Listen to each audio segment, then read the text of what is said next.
For information on this topic, I tried to contact an organization called Liberal Business Owners of America, but it didn't exist. Serious point here. The left paints this myth that people toil for years on this low-wage job. But no, they don't. They are only on that low rung of the ladder for a short time.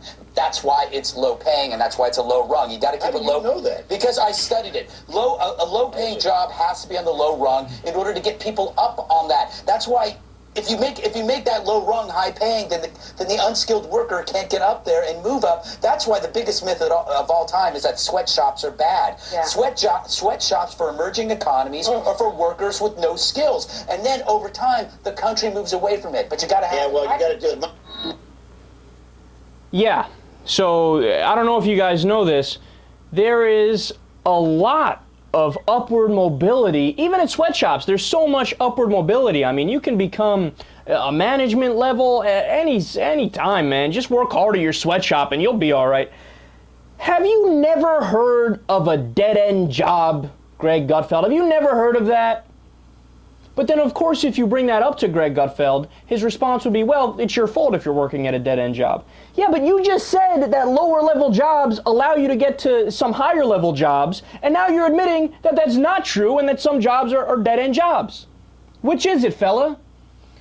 And see, what Greg Gutfeld doesn't understand, because he's egocentric and ethnocentric and narcissistic, which is just a really nice way for me to say that he's a selfish idiot. What he doesn't get is that you always need people to mow the lawns and do the plumbing and serve your food and run the convenience store and make the pizza and be the cashier and take the old folks to the bathroom and look after them and so on and so forth. And he wants people to do those things and not even make a living wage. He never once has talked about the working poor class in this country, over 10 million people working, not mooching, working. But they can't put food on the table and make the rent and live a decent life. See, he doesn't get it. That's what us libs get angry about. Right? In any society, you might have 1% or maybe 2% or maybe even a little bit more. Who knows, right? But in any society, you're going to have some people that just check out of the system and say, hey, I'm not into it, right? And that will essentially be lazy and mooch off the system. I mean, I don't want to pick on Hasidic Jewish people, but they're very well known for leeching off of the welfare system. They're some of the biggest welfare cheats there are, right? But look, that doesn't mean that anybody who's unemployed is a bum, or anybody who works a low-paying job is a bum. Or anybody who wasn't able to make $1 million a year is just not working hard enough. We don't live in a pure meritocracy where the harder you work, the farther you go. Mexican people are some of the hardest working people I've ever met in my life. They're not all pulling in $450,000 a year, Greg Gutfeld.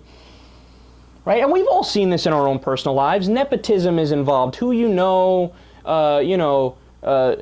sometimes how much education matters, sometimes it doesn't. Sometimes they purposefully pick the underqualified person. Sometimes it's more just about your personality. If you're a good talker, it doesn't matter that you suck at your job. We're going to hire you anyway. There's a billion things that go into it, what class you were born into, et cetera, et cetera. I mean, I could go on all day.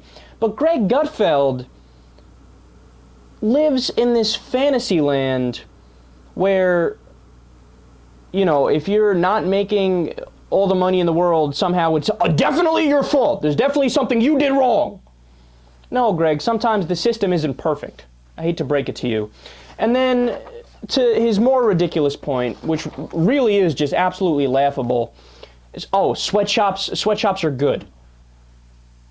Come on, Greg, and this is an argument I hear all the time. I know it sounds crazy, but I really do hear it all the time from libertarians. And let me just give you a couple of things. All it takes is a quick little Google search. There's a trillion websites that come up about this in particular. So, Chinese sweatshop used for the Olympics, where they made like stuffed animals that were sold at the Olympics, the Olympic mascot toys. There's one in, don't laugh at the name, Guangdong and Shenzhen City, and they were committing, quote, rampant rights violations against workers, Workers were fined half a day's pay for being 5 minutes late, and they regularly work 120 hours of overtime a month. They work 6 days a week, usually 12-hour days.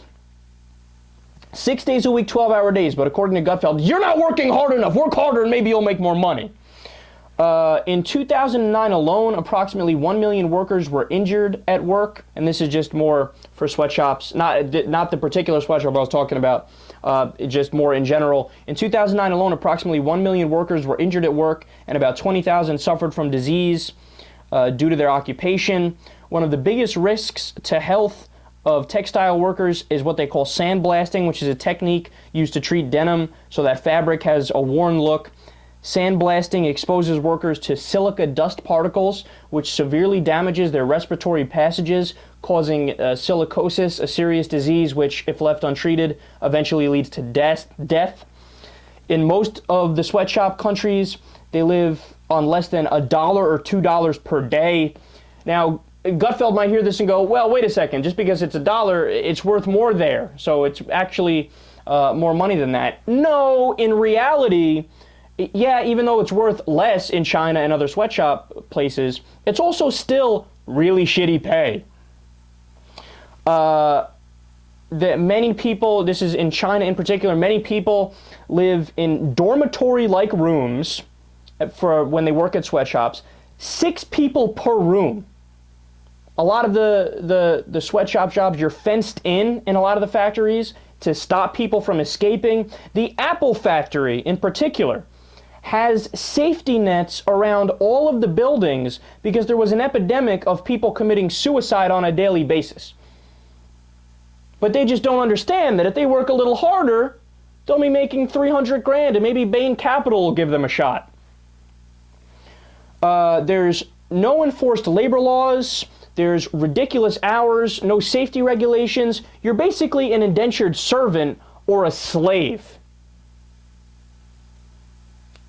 The only argument is that, hey, look, maybe their life may have sucked more beforehand.